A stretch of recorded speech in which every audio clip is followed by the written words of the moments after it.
اختارت الكونفدرالية الإفريقية لكرة القدم الأسطورة المغربية نور الدين نيبت ضمن أساطير نسخة كأس إفريقيا المقرر انطلاقها اليوم بالكوت ديفوار.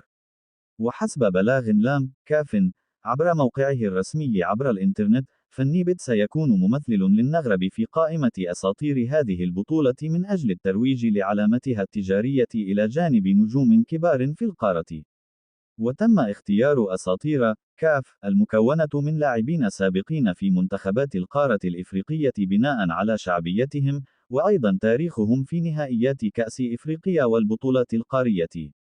وأكد البلاغ أن كل اتحاد عضو مشارك في المنافسة يمثله أحد لاعبيه المشهورين الذين لديهم تاريخ غني في كرة القدم القارية، باستثناء البلد المضيف كوت ديفوار الذي يمثله عدد أكبر.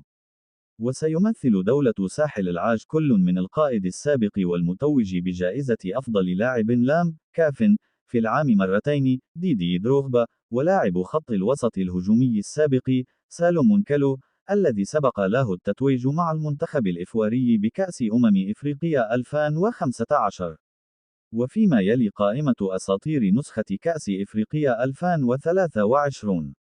نور الدين نيبت المغرب، فابريس السبيدس مايكو أكوا أنغولا، موموني داغانو بوركينا فاسو، هيلدون راموس الرأس الأخضر، جويل إيبال الكاميرون،